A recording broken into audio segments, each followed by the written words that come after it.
"Can I have your leftovers, sir?" But when the millionaire looked into her eyes, a miracle happened. Under the dim light of chandeliers like frozen stars, the hush of wealth touched every corner of Lupovath City's most exclusive restaurant. The night was wrapped in velvet silence, broken only by the elegant softness of a distant piano. Every table was its own quiet kingdom of power and prestige, lit by candles and adorned with crystal.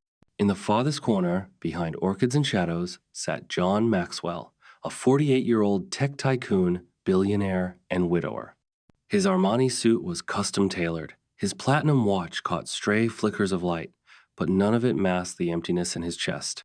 He stared at the untouched filet mignon before him, its aroma rich and tempting.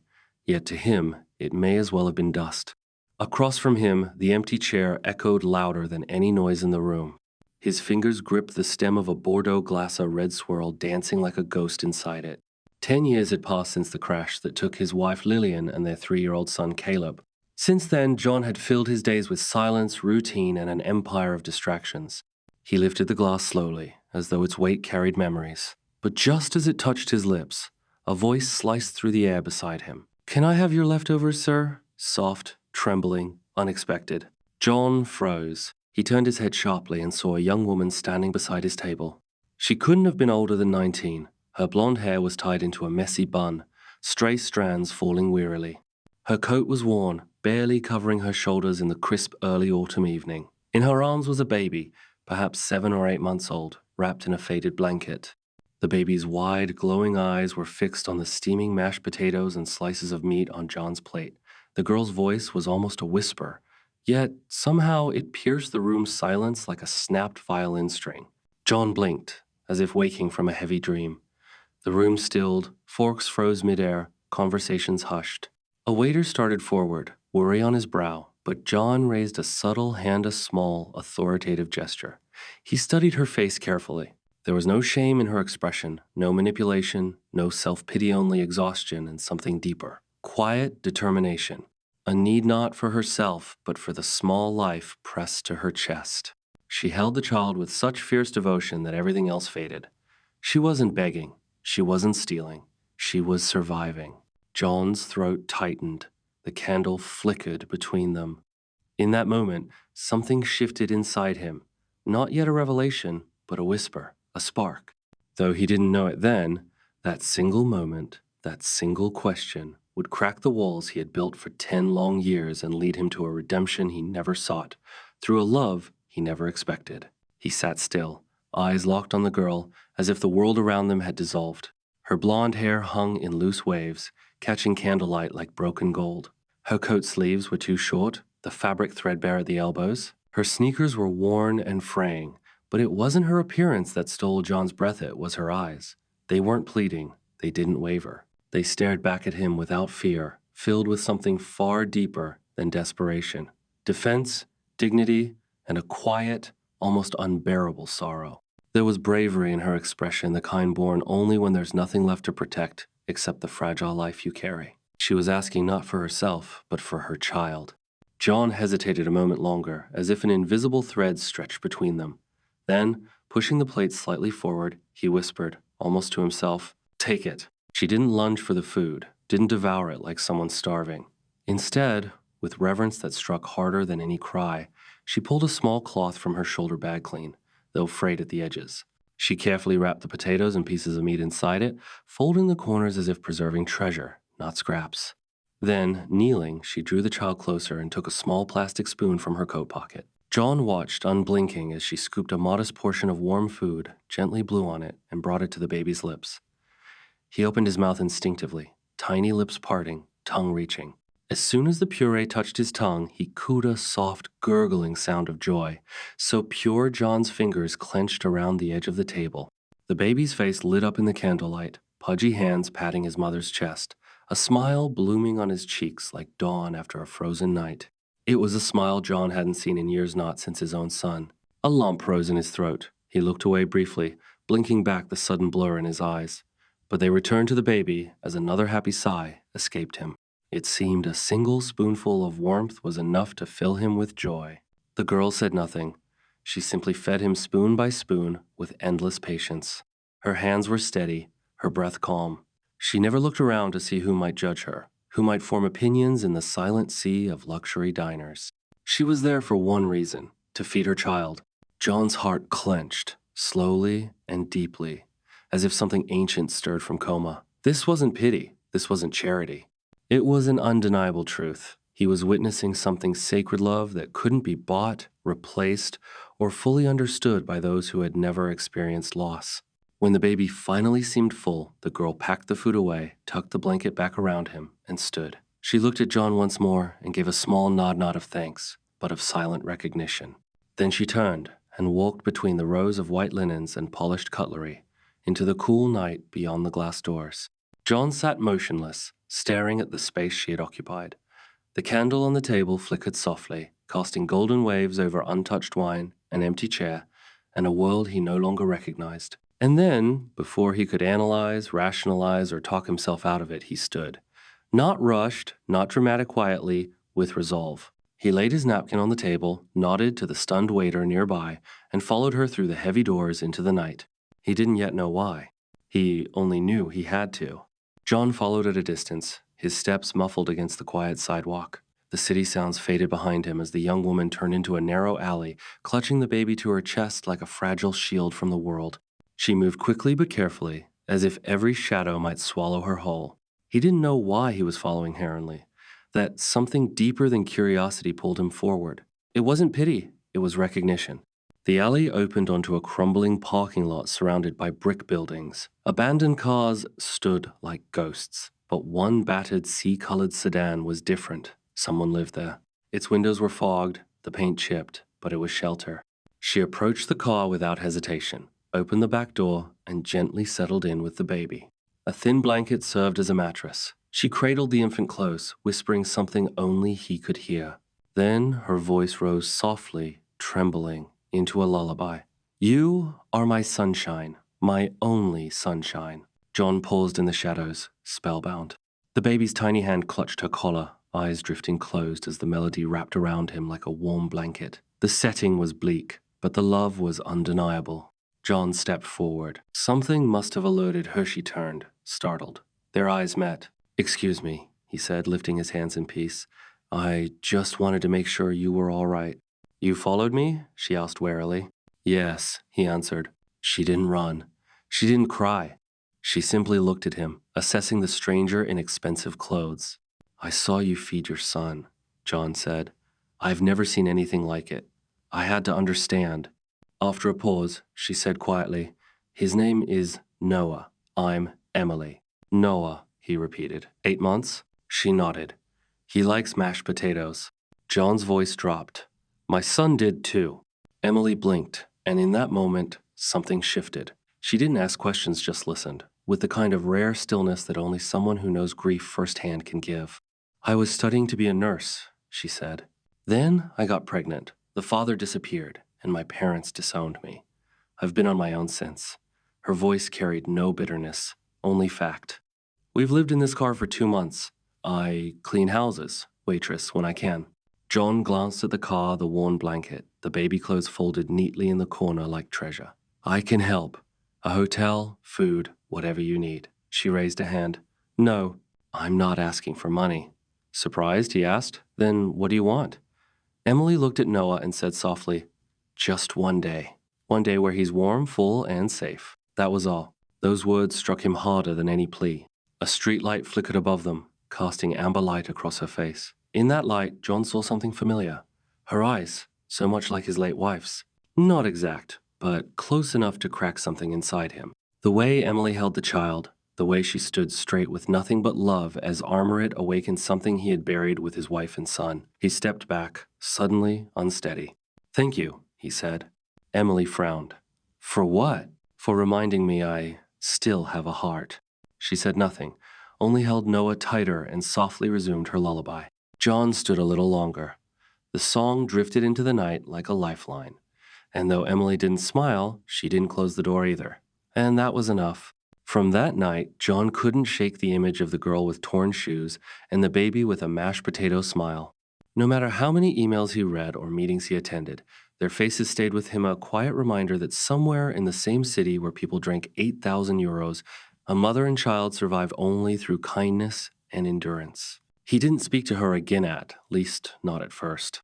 Instead, he acted as he built his fortune, quietly and precisely. He found her car again, parked behind an abandoned church. Without approaching or interfering, he left small packages near it at dawn: a can of baby formula, a pack of diapers, a sealed container of homemade soup, still warm to the touch. He arranged a discreet pediatrician visit under the guise of a church outreach. Emily never knew who had sent it. She didn't ask, but when the doctor left, she held Noah a little longer than usual and whispered, "Thank you to no one in particular." At first, Emily was skeptical. She had learned to survive by expecting disappointment. But these quiet gestures never came with notes, never had strings or requests. No one asked her to smile, no one demanded gratitude. They were simply consistent, gentle, real. Slowly, suspicion gave way to something more dangerous: hope. One evening, as October's chill crept deeper into the nights, disaster struck. Noah had been fussy all day, refused food, and by nightfall, his fever spiked to 104 due 4F.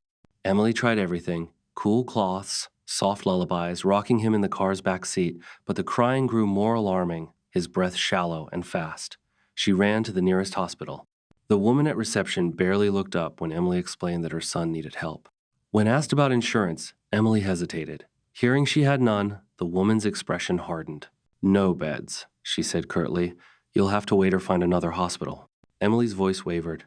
"He's just a baby. He's burning up. He won't respond. Please, ma'am." "Without paperwork, we can't help you. Sorry." Emily stepped out into the freezing air. Noah was silent. Noah, terrifying silence. She held him tighter, her body trembling from cold and panic. There was only one option left. She pulled out her old phone, fingers trembling as she typed just 2 words: "Help us." She didn't know if he would come. She didn't even understand why she believed he might. But 6 minutes later, headlights lit up the sidewalk. John's black SUV screeched to a halt. He jumped out before the engine had even stopped. His coat flapped in the wind, his eyes burned with urgency. He didn't speak, just reached out his arms. Emily placed Noah into his embrace, and for the first time, the child didn't resist. His tiny hand wrapped around John's index finger, a weak but intentional grip, as if acknowledging safety. John held the baby with surprising gentleness and walked into the hospital without waiting in line. "I need a doctor now," he said to the receptionist, his voice sharp as steel. "This child has a critical fever. I will cover all expenses, but if you delay another minute, I will buy this hospital and fire every last one of you." Noah was admitted immediately. Emily sat in the hallway, shaking with exhaustion, her head in her hands. John sat silently beside her. When the nurse returned with an update, Noah was stable, resting, and would be monitored overnight. Emily exhaled, not realizing she'd been holding her breath since sunset. She looked at John, her eyes glistening, voice barely a whisper. "You came." He nodded. Of course. Tears came before she could stop them. She leaned into him, her chest heaving with relief and something deeper, perhaps grief or release. Her head fell onto his shoulder, and John, without hesitation, wrapped his arms around her. He didn't ask her to calm down, didn't demand an explanation, he just held her, as the quiet hours of night passed under sterile fluorescent lights. It was the first time Emily had allowed herself to fall apart since becoming a mother, and for John, it was the first time in 10 years that holding someone didn't feel like betrayal. They didn't speak of love, didn't define anything that night, but in that moment, something changed forever in the steady heartbeat of a man who once vowed never to care again, and in the breathing of a girl who'd only known survival. Not because he saved her, but because now she didn't have to be strong alone anymore. One afternoon, while rocking Noah, his tiny fist clutching John's shirt, John realized something simple yet profound. He didn't want to leave. Not after the nap. Not in an hour. He wanted to stay. Emily noticed it too, how John lingered. How he listened to Noah's babble as if it were a symphony. He never tried to impress or control. He simply showed up day after day with quiet hands and eyes that had once been hollow but were now slowly filling with light. She had never known love that asked for nothing in return. And she had never known a man who was simply there not to fix her, not to claim her story, but to walk beside her in it. In the quiet hours between feedings and bath time, a new kind of bond began to form. It wasn't the passionate love the world romanticizes. It was slower, deeper born, not of desire, but of steadiness. One evening, after Noah had finally fallen asleep, Emily and John sat on the balcony, wrapped in a blanket of silence. The city below shimmered in gold and blue, but neither of them looked down. John turned to her, his voice gentle. When I lost Lillian and Caleb, I thought that part of me died with them, the part that wanted to care, to belong, to be needed. Emily looked at him, her eyes glinting in the moonlight. You didn't lose it, she whispered. It was just waiting. That night, they didn't kiss and they didn't need to. The moment stretched between them like a promise not spoken, but deeply understood. And in that moment, Emily smiled. Not the polite smile she gave nurses, not the practiced one she wore for Noah. This one was only for himful and rare. For the first time in years, John smiled back a real smile, quiet, softened by healing, lit from within. They weren't lovers yet, not officially a family, but they were something stronger. Two people shattered by grief who had found in each other a slow and steady beginning of home. One day, slipped beneath the apartment door like a sudden gust of wind, came a simple white envelope. Emily stared at it for a long time before opening it. Her hands trembled slightly as she unfolded the letter. The handwriting was familiar neat, tight, unmistakably maternal. The letter was short. No grand apologies, no dramatic pleas. Just a few quiet lines written with ink that seemed pressed too hard against the paper. If there's still a chance to know my grandson, I'd like to try. Emily sat at the kitchen table for over an hour, the letter gently crumpled in her hands while Noah played beside his stack of colorful blocks. She didn't cry. She wasn't angry. But the silence in the room was so thick, it felt suffocating. When John arrived that evening, he found her in the same spot. She wrote, Emily said quietly, not lifting her eyes. He walked over, took the letter, and read it. Then he set it down and sat beside her. What are you thinking? He asked. I don't know, she admitted. It's been almost 2 years since they last spoke to me, since they said I wasn't their daughter anymore. John nodded slowly. You don't owe them anything. Emily turned to him, doubt clouding her eyes. But Noah, doesn't he deserve to know where he comes from, even if it's all broken? John paused, choosing his words carefully. Don't let him grow up with the same emptiness you had.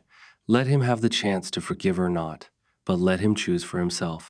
3 days later, they drove to the town Emily, once called Home Sleepy, Green Hills, and Narrow Roads, where every face seemed to remember the past a little too well. Her parents' house stood at the end of a gravel drive, its white paint slightly faded, the porch swing still creaking in the wind. Emily stood outside for several long moments, Noah on her hip, his tiny hands clutching her sweater. John stood just behind her, quietly offering support, letting her take the lead. The door slowly opened. A woman in her 50s stepped out Emily's mother. Her sharp features had softened with time and sorrow. No one moved at first. Then her mother took a step forward, her breath shaking, eyes falling on Noah, then on Emily and filling with tears. I was weak, she whispered, her voice catching. I was afraid of what people would say, afraid of losing the version of you I thought I was raising, and I lost you anyway. Emily said nothing, lips slightly parted, jaw tense. Behind her mother, her father appeared older than she remembered, his hands nervously clasped. He looked at his grandson as though he were witnessing something sacred. Noah reached out, unaware of history, unburdened by it, just curious. And somehow, that simple gesture broke everything open. Her mother broke into sobs and took a hesitant step forward, arms out but unsure. Can I hold him? She asked. Emily hesitated for only a moment before slowly placing Noah into her mother's arms. The older woman cradled him as if trying to hold time itself. She wept softly, whispering to the boy who blinked up at her in innocent wonder. John stood aside, his chest tightening. He wasn't part of this moment, but he bore witness to its power.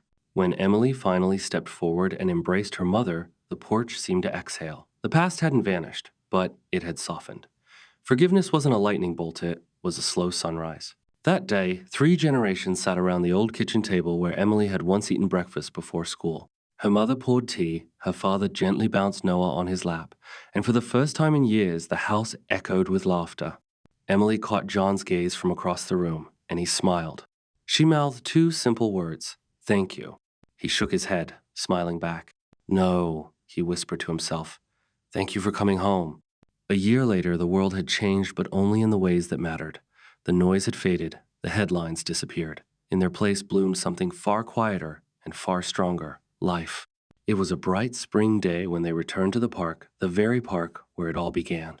A soft breeze rustled the tree leaves, and golden sunlight warmed the open field like a blessing. There were no floral arches, no photographers jostling for the perfect shot, just a small gathering of close friends, a white linen cloth beneath an old oak tree, and a modest wooden arch adorned with ivy and ribbon. At the center stood a little boy in a navy blue vest and matching bow tie. Noah, now almost 2, held tightly in both hands a small velvet box, toddling determinedly across the grass toward the man just a few steps away. John wasn't wearing a designer suit just, a soft gray jacket that Emily once said made him look almost human. His hair had grown longer, silver strands he no longer tried to hide. His eyes, once dulled by grief, now sparkled with something far rarer than wealth: hope. When Noah reached him, John knelt down and gently took the small box from the tiny fingers. The boy looked up and laughed, then toddled back toward the edge of the meadow, where Emily stood barefoot in the grass. Her white dress swayed in the breeze. She had never looked more beautiful, not because of the dress or the golden sun behind her, but because of the life in her eyes, the radiant strength that comes only after walking through darkness. John stepped forward, the box in his hands, and dropped to one knee. For a moment, the wind stilled, as if the world itself paused to listen. He looked at her, his voice steady but thick with emotion. "You never asked for anything," he said softly. "You didn't beg. You didn't expect.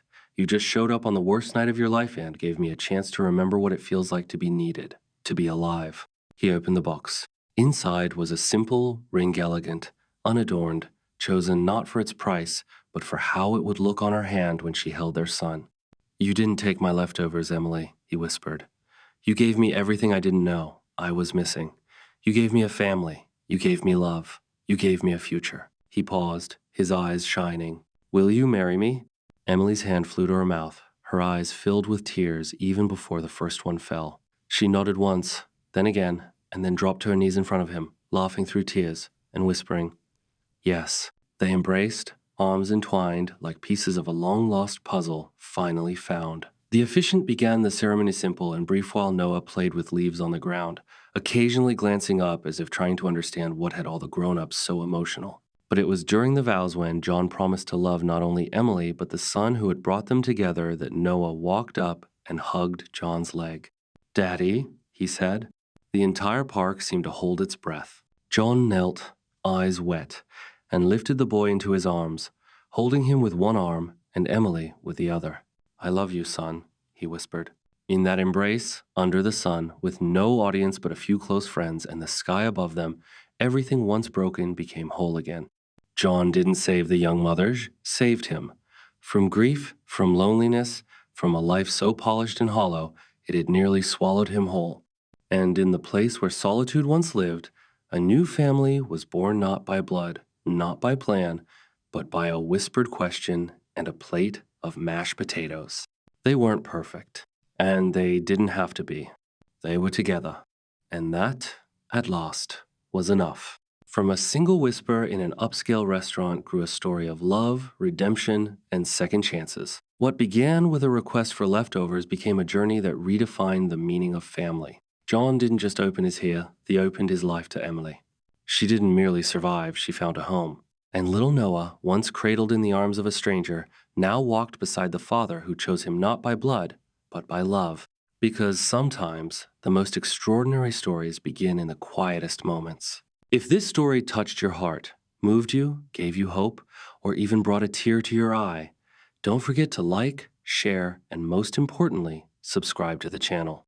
This is a place where every story is created to heal your soul and remind you that compassion is the most powerful miracle of all.